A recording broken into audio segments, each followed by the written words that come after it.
mucho el tema gremial, ¿no? Bien. Pero sobre todo la consulta tiene que ver, ¿por qué no participaron ayer o sí participaron del paro y la movilización de los diferentes gremios? Bueno, esto cabe aclarar, hay que aclararlo y gracias por darme la posibilidad, porque hubo una especie de mala intención por parte de algunos sectores propios del Frente Amplio Gremial y algunos medios en la cual daba a entender de que no habíamos participado nosotros. Al contrario, todo lo que salió en la publicación del Frente Amplio Gremial de los reclamos, si ustedes analizan, el 90% de los reclamos tienen que ver con el escalafón general, donde mayoritariamente nosotros tenemos nuestros afiliados y fueron nuestros aportes para los reclamos. Nosotros dimos libertad de acción a nuestros trabajadores, dada la proximidad, digamos, de lo que se determinó en ese momento, creo que fue el día lunes, para una marcha el día viernes, y nuestra organización, para poder dar una respuesta 100% efectiva, necesita por lo menos 10 días, entendiendo lo que significa que es un reclamo provincial para convocar a todos. Por lo tanto, al no tener ese tiempo necesario, dimos libertad de acción a nuestros afiliados para que puedan participar dentro del marco del reclamo del resto del Frente de Amplio Gremial. Eso es por una parte. La otra tiene que ver también fundamentalmente en un reclamo que hicimos dentro del Frente Gremio Gremial, en donde, como se llama Frente Amplio Gremial, muchas veces los sectores mayoritarios, llámese UPCN y otros gremios, que pertenecemos al escalafón general y que en su componente, en la totalidad de los empleados públicos de la provincia, llegamos a 50.000, 60.000 empleados que pertenecen al escalafón general, siempre en el marco de las negociaciones que hemos tenido, el que menos o casi nada avanzó fue el escalafón general. Otros sectores, y esto no es que sea me queje de los demás, pero hay otros sectores que en su conjunto han venido trabajando, por ejemplo como el sector docente, que nos solidarizamos con la lucha, pero en definitiva hoy están ellos en negociación, han conseguido o han recibido un aumento, y bueno, y somos solidarios con ellos en ese aspecto. Pero ahora, me pregunto yo, ¿qué pasaría si fuera la inversa? Si el escalafón general hubiera recibido algo, digamos, digamos, si los docentes hubieran recibido lo que ellos pedían y se hubieran estado en la lucha, ¿sí? Es decir, somos escalafones distintos, podemos ser solidarios, pero nos atraviesan realidades distintas. Y por lo tanto, podemos adherir a los conceptos generales, pero en el marco de las negociaciones nosotros defendemos los derechos de los empleados públicos de la administración pública provincial y municipios, mayoritariamente, y tenemos que avanzar en lo que es la recuperación de nuestro escalafón general. Por eso pusimos en debate, si ustedes ven en el marco de los reclamos, uno, la recuperación del escalafón general. Muchas veces hay muchos que no lo entienden, pero bueno, si yo tengo la posibilidad de explicarles cuál es el verdadero problema y el mayor problema que hoy tenemos en el marco de la negociación tiene que ver con el escalafón general y que nosotros ya lo pusimos en la agenda con el gobierno en el marco de estas negociaciones que estamos teniendo con el gobierno, porque no se ha roto el diálogo con el gobierno, ya remitimos una propuesta de recuperación de nuestro escalafón general, que en definitiva es el respeto a lo que establece nuestro estatuto en lo que tiene que ver con la pirámide salarial que tenemos que tener hoy los empleados públicos y que se vino achatando producto y se profundizó fundamentalmente en la actual gestión de gobierno en lo que significa el piso salarial, que no es el mismo que el piso salarial que tienen los docentes. Y para darte un poco de una explicación sintética, el piso salarial docente se fija, ponele, en 44.000 pesos, o 45.000 pesos para un maestro de jornada simple, si no me equivoco, y que recién se inicia. Es el piso. Y de ahí para arriba se van aplicando los coeficientes y los porcentajes que le correspondan, más los adicionales que le creó el Estado provincial en el marco de las negociaciones, que tienen que ver con la presencialidad, que tienen que ver con estar frente a alumnos, etcétera, etcétera, con presentismo, etcétera, etcétera.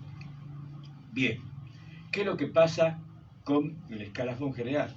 Nosotros tenemos una categorización del 1 a la 24, donde tenemos nuestra base, digamos, nuestro básico, ¿sí?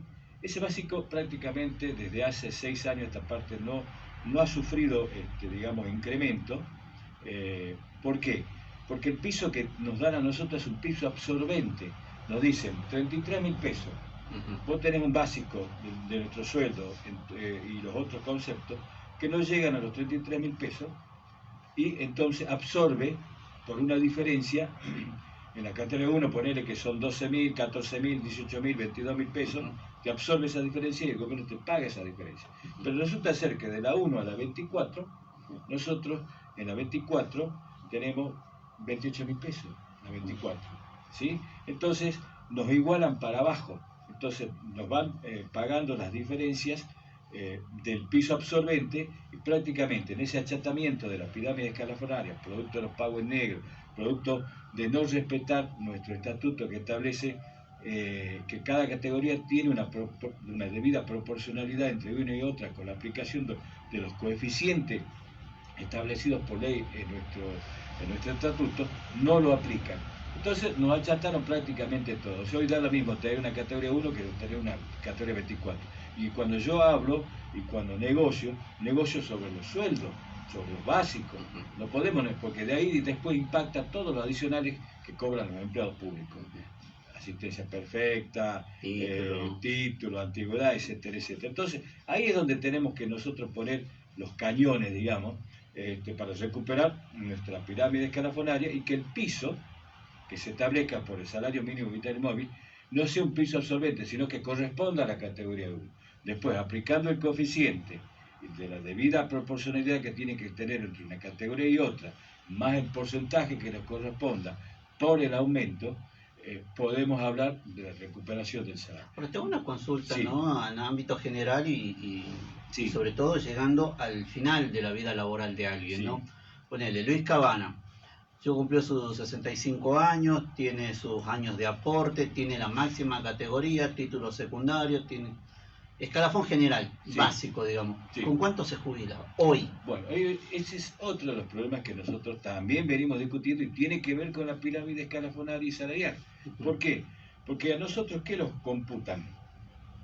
Los computan lo blanco, lo que tiene aporte y contribuciones, no lo gris, no lo negro, ni todos esos engendros que se han generado como para que nos sirva en el salario, digamos, en el neto, pero no en lo que significa la jubilación a futuro. ¿Qué nos computa el ANSES a nosotros? Los 10 últimos años de aporte. Entonces, si un compañero está cobrando, ponele 70.000 pesos en todo concepto, blanco, negro, azul, todos los colores grises que vos quieras tener, cuando se jubila, su salario únicamente el ANSES contempla lo que tiene aporte y contribuciones. Ahí es donde baja un 30 o un 40% su ingreso para computar. Entonces, en definitiva, de bolsillo él cobraba 70.000 pesos como empleado público, pasa a cobrar 25 o 30.000 pesos como jubilado. Y para colmo, nosotros lo tenemos el 82%, como sí lo tiene el sector docente y otros sectores de la administración pública, ¿sí? Entonces, eso también genera una inequidad muy fuerte en la provincia de Jujuy. Nosotros lo hemos reclamado inclusive legislativamente con proyectos solicitando que la administración pública provincial, al igual que otros sectores de la administración pública, llámese docente u otros sectores, tengamos el 82% móvil. ¿Por qué? Porque en el marco de la transferencia de lo que significó el IPPS en la provincia de Jujuy a Nacional ANSES, hubo 2 leyes que se sancionaron, se aplicó una sola para los docentes, y la que quedó para la administración central quedó dentro del marco específico digamos, del ANSES, y que nos redujo a un 60 o 70%, lo que implica cuando pasamos al sector pasivo de nuestro salario. Ahora estaba charlando el día lunes precisamente con varios referentes que estuvieron en ese anuncio, y le preguntaba, sobre todo a la gente de ATE, ¿no? Que por lo general no se junta y no se reúne con el resto de los gremios, porque ellos entienden que muchos de ustedes, los gremialistas, y no solo a vos, sino al resto, a todos en conjunto, ¿cómo fue el término? Me dijeron, no, pues por ahí ellos arreglan aparte y no dan, digamos, cada uno tira para su molino. Eso fue lo que dio a entender. Entonces yo me pregunto, y le pregunté a ellos, ¿esto qué significa? Si hoy ATE está, faltaría el CEO, ponele, que tiene una capacidad importante de movilización, digamos, entonces yo diría ATE, CEO, el viejo Frente Amplio gremial de la década del 90, ¿se puede llegar a reflotar eso? Bueno, ¿O es prácticamente imposible por la manera en que se negocian las cosas hoy? Son cuestiones totalmente distintas. Por ejemplo, y ahí vamos a la institucionalidad. Nosotros en el año 2015, a fines de 2015, principios de 2016, logramos, un PCN, logramos la ley de paritaria. ¿Sí? Esto, ¿qué es una ley? Una ley de paritaria sancionada por la legislatura y convenida en ese momento con el gobierno saliente para su aplicación, que permitía la normalización de los gremios que estaban en situación irregular, que no tenían no estaban inscriptos, los que estaban inscriptos, se les daba un plazo para que tengan la personería gremial. Porque cuando se negocia dentro de un marco institucional. Bueno, esto mereció, y después, bueno, obviamente, generar un convenio de negociación colectiva a nivel general y avanzar en lo sectorial, que es lo que se aplica a nivel nacional y en otras provincias, ejemplo, Salta, que ya tienen los convenios colectivos de trabajo. ¿Qué es lo que pasó acá? Gremios del Frente Amplio Gremial objetaron esa ley. ¿Por qué? Porque en definitiva, para darte un ejemplo, un gremio municipal no puede venir a tratar temas que tengan que ver con la administración pública central, centralizada, o con el sector educación, o con el sector salud. Entonces, tienen que ser específicos. Y hay gremios, como PCN, que tienen un marco de acción por su personalidad gremial en todas las actividades de la administración pública provincial, incluida donde el Estado tiene sociedad participada con el sector privado. Entonces, bueno, ahí objetaron gremios específicos de los profesionales, por ahí que no tienen la personalidad gremial, tienen la inscripción, pero bueno, que no iban a tener una debida participación. Pero te estoy hablando de 2015, se propulsaba la normalización de todos esos sectores y nos permitía tener la posibilidad de una negociación institucional. ¿Qué es lo que pasa ahora? No existe paritaria. ¿Por qué? Ellos, gremios, objetaron esa ley, hicieron presentaciones que no les fue bien dentro del marco del ámbito judicial, le dieron validez a esa ley, pero el Estado no aplica esa ley. ¿Por qué? Porque, bueno, dicen, ustedes no se ponen de acuerdo y listo, ya está. Y entonces, ¿en qué se transforma la negociación? En una pseudo paritaria y que ahora, bueno, obviamente nos separan como para tener una negociación mucho más, entre comillas, fluida en cuestiones específicas, donde hay sectores que pueden tener mejores ámbitos de negociación en detrimento siempre frente al escalafón general. Porque en definitiva el que no avanzó es el escalafón general. Y por esa razón tenemos los salarios más bajos en la República Argentina como uno de los, digamos, ejes a no tener un marco institucional que se aplique. Nosotros como gremio lo venimos reclamando. Cada vez que nos sentamos con el gobierno, quedemos bajo la aplicación de la ley 5863, la ley de paritaria, que se establezca, y ahí se establecen las reglas de negociación, se establecen la conformación de las actas pertinentes, que ahora ni siquiera actas se hacen. El Ministerio de Trabajo nos convoca, ni siquiera actas se hacen. Entonces, lo que yo digo queda en el aire y lo que dice el gobierno también puede quedar en el aire y después tranquilamente se puede negar esta situación. ¿Me entiende? Entonces, nosotros como para poder tener mejor posicionamiento en la negociación con el gobierno, tenemos que darle entrada a esa ley. Si hay que modificar, se la dije el otro día en el Frente Amplio Gremial, si ustedes quieren modificar que aquellos gremios que tienen ahí la inscripción todavía no tienen la persona gremial puedan tener voz y voto, lo podemos modificar. Vamos. ¿Y qué fue la respuesta? No, nosotros, independientemente de eso, podemos conformar la movida y la lucha. Bueno, así nos va. Si nosotros no tenemos una ley, un plexo legal, un marco institucional para negociar con el gobierno y que el gobierno respete eso, mal podemos estar en una posición ventajosa en el reclamo que podamos hacer cuando hay un incumplimiento del Estado provincial. Por más que sea justo el reclamo. Claro, por eso, porque no hay nada escrito, no hay un marco legal que nos dé un respaldo administrativo y o jurídico a futuro para hacer el reclamo correspondiente en caso del incumplimiento de, entre comillas, los acuerdos que se puedan Sin llegar. dar nombres, hay muchos gremios que están en Orsay. Muchísimos. Son pocos, entonces son más los que están en Orsay que los que están legalmente sí, constituidos. Son más los que en este marco, porque los procedimientos de gremios que están con inscripción, que pueden participar y que pueden estar dentro de las negociaciones, no tienen todavía su personería gremial, pero pueden participar.